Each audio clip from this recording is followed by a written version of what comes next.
Hi there. We're going to go ahead and work on cleaning some sculptures today and check on the patina, see if there's any little scratches that need to be touched up, and then we're going to go ahead and wax them. I know there's a lot of background sound, but I thought coming outside and showing you the rest of the artist studio would be kind of cool. There's a lot of things that we do once a sculpture is placed or based, and just to make them look good for the school and the kids in the community, we always want to come back around at least a couple times a year, check on them as often as possible.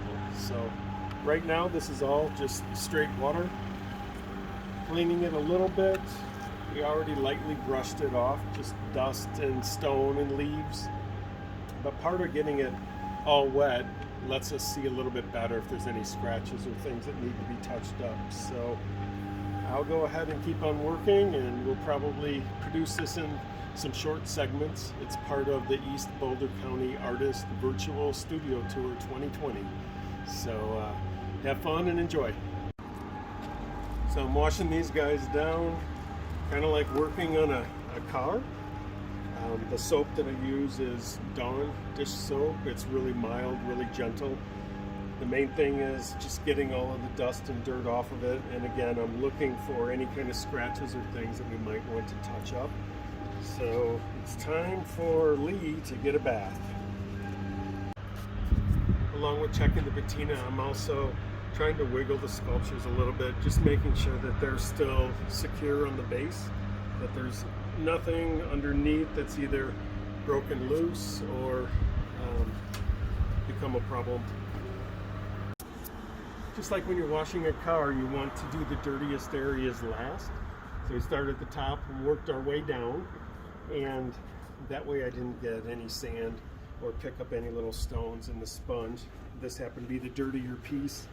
And then the last part I'm washing is down in here where I know there's dirt and there's a little bit of sand. We washed out as much as we could. It's also kind of interesting to see how the coloring is different. Perhaps this one is greener because maybe some of the irrigation system, the lawn spray, may have hit this more than those. So that's also something to watch out for on sculptures. Birds landing on them, bird droppings, those are going to change the color of the sculptures. And in general, even though there's color in the patina that's done with chemicals and heat and sometimes with paint pigments, the bronze is going to generally try to get back to its natural state. It's mostly copper.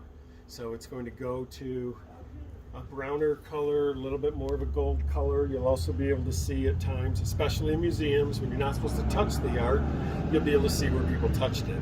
You know, the end of the nose might be a little bit more golden because of people rubbing their hands on there.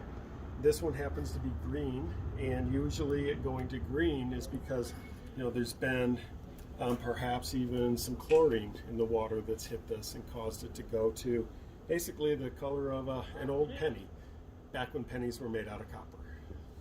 Pretty fast in the sun, which is really good.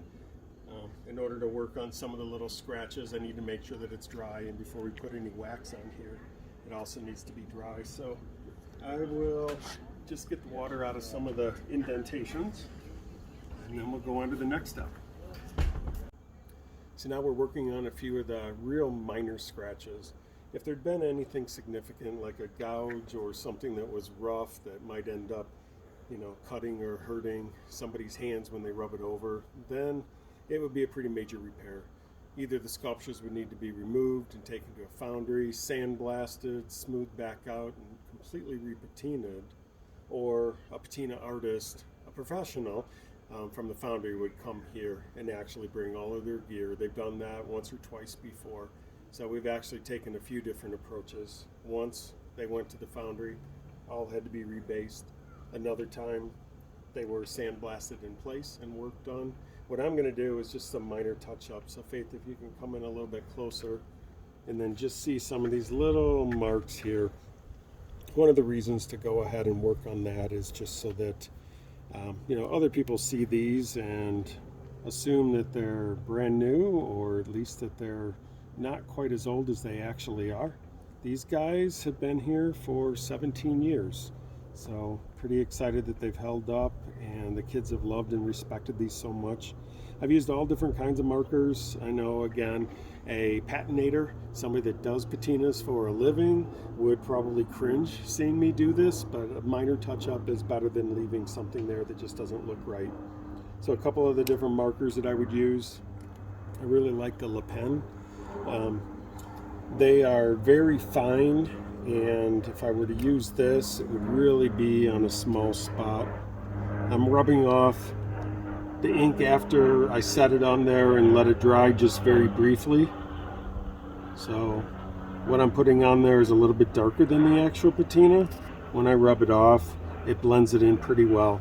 We'll end up covering this with wax, and that'll protect this and hold it on. If I really wanted to get aggressive with this, or had to do a whole lot of repairs after the patina was repaired, then these would be resprayed with lacquer. Lacquer would lock that patina in and basically make it weather the elements for another few years or so, and then wax goes on top of the lacquer. But what I'm going to do is straight from marker, touch up, and then wax it. So these are a few of the different kinds of pens that I was just talking about. The Le Pens for real fine, tiny detail. Usually I would use that on sculptures indoor. The professional Prismacolor. And then these are really just kind of an experiment. Even though they say they're fabric markers, they are permanent, and that's really what I was going for. I do not like the Sharpie, mostly because all of the strength of this, while it changes the color, it also is really hard to get off of the rest of the surface that didn't need to be colored. And I think that probably the chemicals in the Sharpie even eat into the lacquer a little bit. So this would be a no-no. Maybe somebody else would use that, but I'm not going to. So I'll stick with the wide ends of this one and the real fine Le Pen. Otherwise, here's another wide one. You can zero right in on this face and that shape.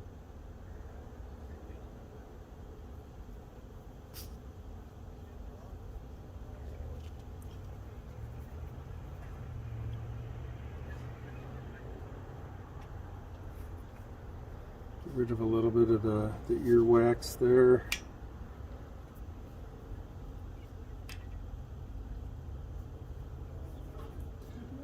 I like to spend a lot of time trying to make sure that the faces are not only in good shape after it's been installed, but that's the area that I really focus on when I'm doing the sculpture.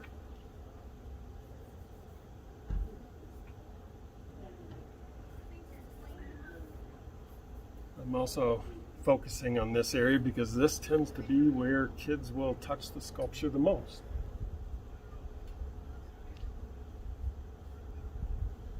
This is going on pretty well. Should help it to hold up for at least another year of nice sheen. Hopefully when all the kids come back to school after the COVID-19 pandemic is over, or at least it's safe to be in the schools again, they'll appreciate and be really excited about these.